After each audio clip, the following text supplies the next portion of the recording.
Thank you to Mr. Alcorn and the rest of our guests who participated in our roundtable discussion on alcohol. I'll be back with that group once more to round out that conversation. At the bottom of the hour, we'll get into how alcohol is taxed in our state and stats that turn some common stereotypes on their head.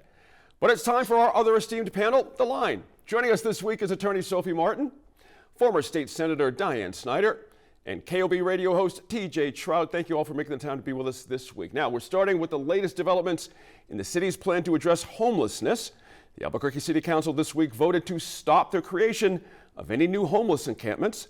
That's before the first and only camp was approved at a lot near Manal near I-25, as most might know. Now, is everyone with the city on the same page here, TJ Trout? Are they pulling in different directions? Meaning, you know, the mayor ordered the closing of Coronado Park without a backup plan for all these folks to go to. What's going on here? Suddenly everything's in disarray. All right, let me back the truck up. Please. Because earlier this week, you said to me when you told me that you wanted me on the show, you said, man, we're going to talk about the homeless thing. We're talking about outdoor spaces. This is going to should be right up your wheelhouse, TJ. And I'm going, what? I would make the worst politician ever. And I'll tell you why. Because I would be expected to have a plan and to be able to defend my plan and then be able to implement my plan. That's right. I don't have a plan. Nobody has a plan. I don't care what they say. Nobody anywhere has a plan. If there was a plan, every city in America would be jumping on it and fixing the homeless problem. Safe open spaces, Gene, I don't know. Who knows? Seriously, this is what I would do. Seriously. And they maybe they tried doing this. They need to really do it. If I were the mayor, whatever, I would go on TV, go to the media, and I'd say, look, this is the mayor speaking. Look, we don't have a good plan. Nobody has a good plan. We need a good plan. We need some good ideas. We got the Gateway Center opening, but we need some ideas how to solve this. Please help us. Write, email, go to council meetings. We are begging you, help us. We need your help. And then maybe I would go to UNM, go to NMSU, any number of institutes of higher learning, and give their sociology departments a big fat grant, have them study the issue. I don't know. Have they done this already? I don't know. Safe outdoor spaces, Gene? Maybe, maybe not. If this is as important as I think it is, and it is, ask a bunch of smart people, including the public, to figure this out. I like the idea of the public. I just read an article online. I'm almost done. I just read an article online from KRQE. And I will give the city credit for one thing. They were interviewing Christina Parajan, who is the Gateway administrator for the city.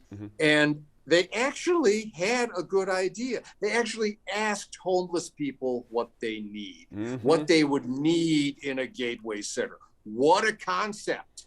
I mean, you know, it makes total sense. These people are on the streets. They know better than anyone else what would help and what wouldn't. So at least the city did that. You know, and just a reminder for our viewers, in case you don't know, in June, it's not that long ago, City Council voted to change the city's zoning code and allow for these designated homeless camps. Yeah. But on Monday, Sophie, Monday night this week, Council, of course, flipped its decision to vote to pass a moratorium.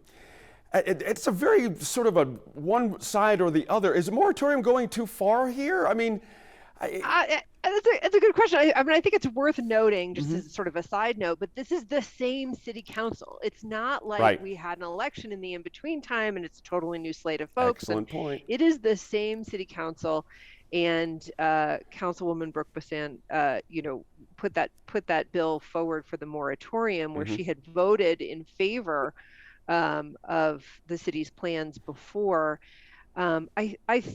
I think in some ways this probably goes back a bit to what TJ was just saying, which is there are no great solutions here. Albuquerque has had this problem for decades. The country has had this problem for decades. And I think more importantly, the people who are unhoused have had this problem for so long, and it is so pervasive and unending. And I think that there is a lot of fear, unfortunately, around the issue as well. Members of the community may not wish to be confronted by the fact that there is a homelessness problem here in the city, and so it does feel a bit whiplashish to have it turn this quickly.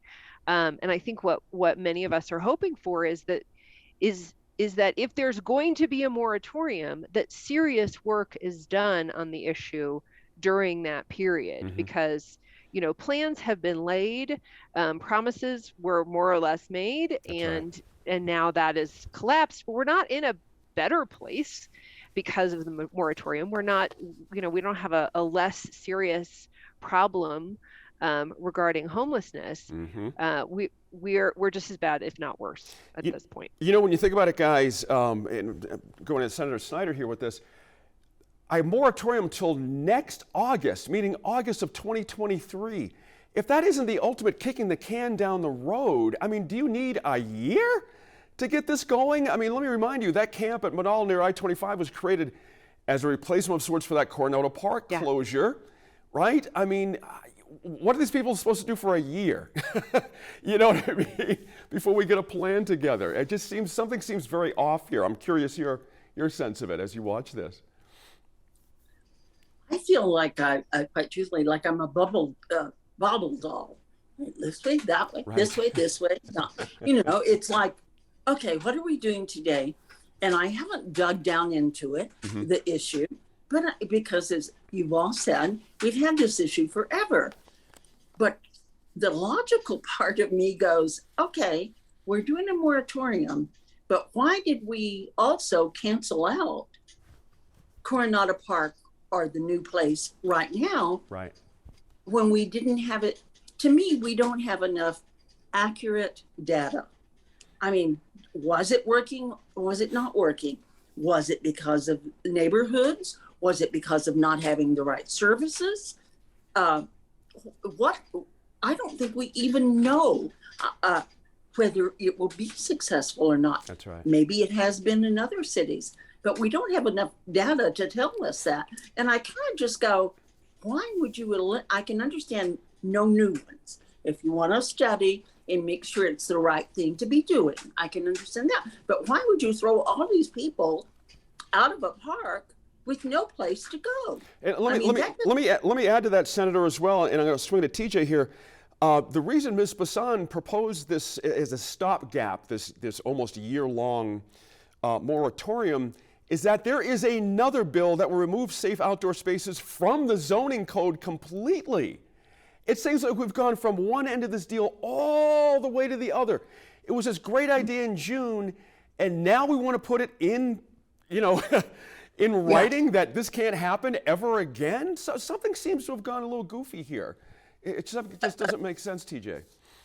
Well, it seems to me that I think the city and some people in the city council are in serious bury their heads in the sand denial over this whole thing. And Gene, I think it goes back to what you said earlier about people are not admitting how big of an issue this really is. And I think they're afraid of having to spend real money on it to fix it. I think they're afraid of having to confront, oh my God, the social issues that have to be confronted here. And it's I think people are just throwing their hands up. And again, they don't have a solution. And they just don't know what to do. Sophie, let me ask you this. We've had two churches step up to the plate here and offer to use their parking lots and their facilities for overnight homeless or unhoused folks to sleep in their cars, in one of them, and the other one to sleep in tents in their parking lot. Is there anything wrong with churches extending a hand to the homeless out here? Why should they be stopped? I think at least some of the churches would argue that that's part of their mission and part of their, their belief system. Right. However, I will point out, I have to be the lawyer for a moment.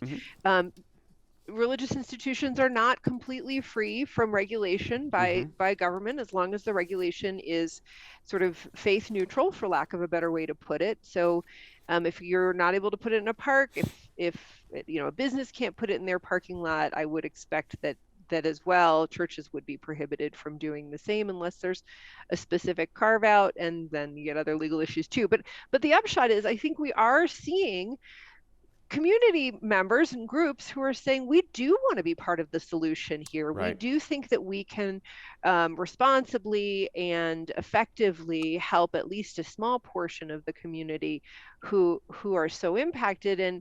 And it is unfortunate that those groups also will not be able to do that. Well, I'm going to wrap this up here. I'll tell you what, though, what seems to me from June to August, if you're so hot to trot on something, you're willing to vote for it in June, and then because Ms. Bassan mentions here the overwhelming public outcry to go the other direction, if you're just going to be, running back and forth with the winds of the public, why are you in elected office?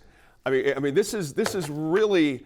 You cannot govern like this because everyone rises up. Suddenly, you're going to ban everything forever after it was a great idea in June. I don't know. Someone needs to step in here. So it suggests that all we have to do is start a phone call or a letter writing campaign, or say nasty things on Twitter. Senator, can I get you in? You have one last thought there. I see. Yeah, please. Quick things. You can change your mind in that short of time if you get the right information. But the other area that I'm very concerned about is all of our veterans, both Yes. male and female, Yes. who are in the homeless population. Why I don't hear anything coming from the United States Veterans Department or military departments. Why are we not providing them services from a different pot of money, from a different area? Because right. we also have the highest suicide rate of military and particularly women That's right. in the state of New Mexico.